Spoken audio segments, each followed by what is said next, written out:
Sveiki, turim Twiną SGX ir SGX pasižymi to, kad lova kelnojasi, bet einam viską nuo pradžių. Žinai, kai nuvažiuoja tokios padangos nesusivėjusios, nuvažiuoja daugiau negu 60 000 kilometrų. Aišku, ten dabar pasiplis komentarai, tiesa, netiesa, bet, nu, žodžiu, čia faktas. Pa šitą kemperį yra 100 litrų vandens, 180 arklio galių. Ir kas labai faina, jeigu norėsit, kaip papildomą opciją galima užsisakyti su dvigubu stogu, tai kad ant stogo būtų galima miegoti.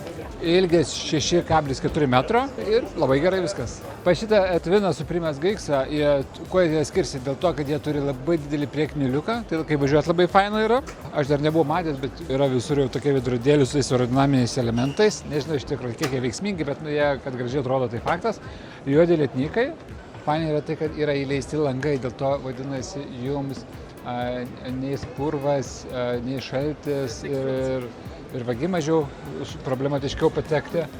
Ir žiūrėkit, ką dar noriu parodyti. Aidė logotipas, matai, čia yra išgaubtas. Gražiai padarė. Čia bagažinė mes jau turim įdomus dalykus. Prasideda įdomumai, prasideda už ką yra tie papildomi pinigai išleidžiami. Tai mes čia turime Aldės šildymą. Įsivaizduokit, per visą perimetrą Aldės šildymas yra. Turime tokį labai įdomų dalyką, žiūrėkit, mes galim taip padaryti, op, tikrai nesunkiai. Ir čia turim mygtuką ir mes, žiūrėk, kaip greitai pasikelia. Ir mes pakeliam šitą čiužinį, šitą lovą.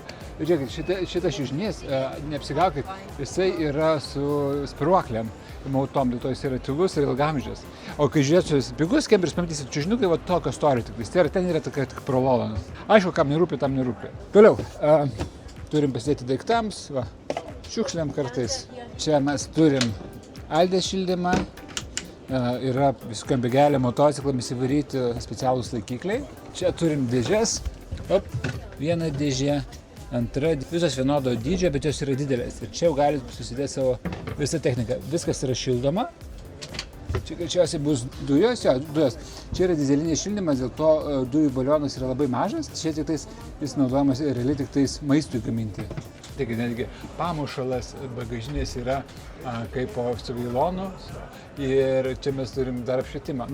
Kai yra premium klasės gamintojas, jisai leidžia savo tokius dalykus daryti. Jis ir turi tokius dalykus daryti. Gerai, leidžiam atgal. Žiūrėkit, kaip ir nusileidžia. Paprastai senesniuose modeliuose lėčiau leisdavosi, ženkliai lėčiau. Ir mes ir turim lovą. Čia mes turim, aišku, vėl lentynas. Lentynas vėl yra su tokia medžiaga, kuri yra garso slopinimui naudojama. Ir žiūrėkit, aš esu 1,93 m. Bet lygiai 1,93 m iš tikrųjų. Aišku, daugiau negu 1,93 m, tai čia kojos jums kabės, bet mažai žmonių tokių yra. Tai mes turim čia irgi, žiūrėk, naujas kažkoks daiktas. Dar nebuvau tokio matęs. Čia yra tie naujai pakrovimai mini USB, apšvietimai. Tos apšvietimai be abejo visur galima neštis. Ir čia per visur yra LED juostos sudėtos. Tai dėl tokio labai intimaus apšvietimo. Labai gražiai toks cozy apšvietimas gaunasi. Ir čia mes turim užsirakinimą.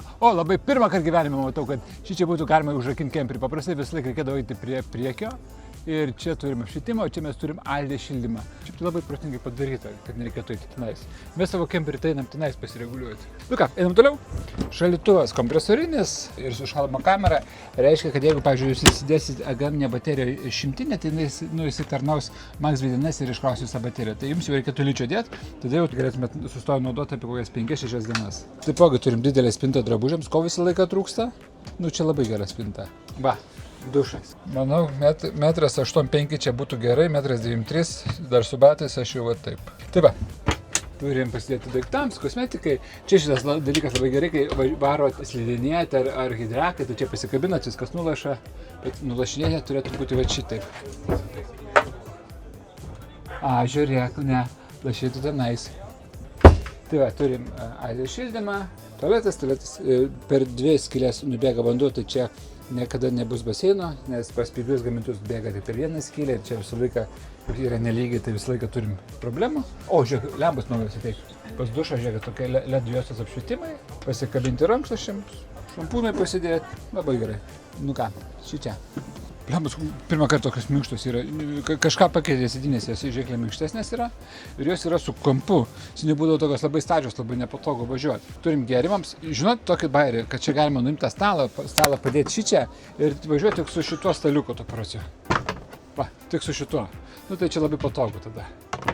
Gėrimai yra ir važiuojat. Tai šitas, galite nauji mini USB, mikro USB tie jungtis, apšvietimai.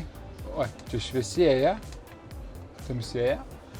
Televizoriaus laikiklis, tai televizorių galima išvežti ir čia pasukti, ir taip pasukti. Nu tai jeigu norėsit kartais mėgamajam žiūrėti. Čia lentynos yra su ta tokia medžiaga, kur niekur nenaudoja. Jinai yra kaip polisteris, bet labai kietas ir labai lengvas. Mašinos masė iškart lengvėja. Tai ką, virtuvė? O, iš virtuvės galima reguliuoti lovą. Aukštyn žemyn, ten be mūsų kuprinė aukštyn žemyn. Turim 220, LED juostą. Plaunam, verdam, pjaustom ir bendravom su lauku. O čia dar turim spintelę vieną. Pasidėti, nežinau, pipirams dar kažkam tai. Nu ką, stalčiai. Vienas didelis stalčius, antras, trečias. 3 stalčiai ir čia dar, ne? Tai va, iš tikrųjų, tai pamiršau tokį fainą dalyką, kad jeigu, pavyzdžiui, čia sėdit, arba čia, nu tai čia šitaip galite pasidaryti, jeigu čia sėdit, tai čia tikrą ofisą galite pasidaryti, porą ekranų, kompai, popierius ir jau bendraujat, o čia turite ežerėlį. Turėtų būti labai fain. Tai čia stoglangis, čia didelis stoglangis, nes paprastai čia didelio stoglangio nebūdavo, čia tik tais būdavo didelis stoglangis. Ir aišku visur pasidėti daiktams ir čia yra Adria Machas įdėtas, tai visą sistemą jūs galėsit naudoti per telefoną, pavyzdžiui. Ką čia matot per šitą programėlę, tai viską matytumėt per savo telefoną ir galit per nuotolį pasireguliuoti, kad įsijungtų šiluma, įsijungtų šaldytuvas, viską, ką čia galit paspausti, galit padaryti. O žinot, čia geras mygtukas yra, čia yra vandens išleidimas. 2 uždaro, 1 atidaro visiškai, o 0 tai truputėlį atidaro ir maždaug per 24 valandas išlaša apie 100 litrų vandens. Tai čia, kas suprato, tas suprato. Bet taip daryti negalima. O, žiūrėk, ką čia mes turim. Nu, turim čia naują Fiatą. Labai didelis ekranas, aišku, galinės vaizdo kameros labai gerai. Turim elektrinį šildymo langų, tai yra, matau, irgi išvedžiojimus, stabilumo kontrolė, Traction Plus, retarderis, muzika, automatinė klimato kontrolė, USB, čia mygtukai visi ant vairo, iki priekio važiuojančio mašinos palaikymas, visi užtraukėjai. Aš manau, kad šitas kemperis yra tam, kam reikia vano, jis yra labai gerai komplektuotas ir labai prabangus. Ir šitas kemperis tikrai labai ilgai džiugins, nes jis tikrai labai kokybiškai padarytas ir jį gamino tai vienas geriausių Europos gamintojų, tai Adria. Tai ir parduoti bus paprasta ir eksploatuoti bus labai malonu. Tai jeigu patiko, spauskit like, rašykit komentarą, gal kažką kitą parodyt, gal su kažko nesutinkat ar sutinkat. Iki!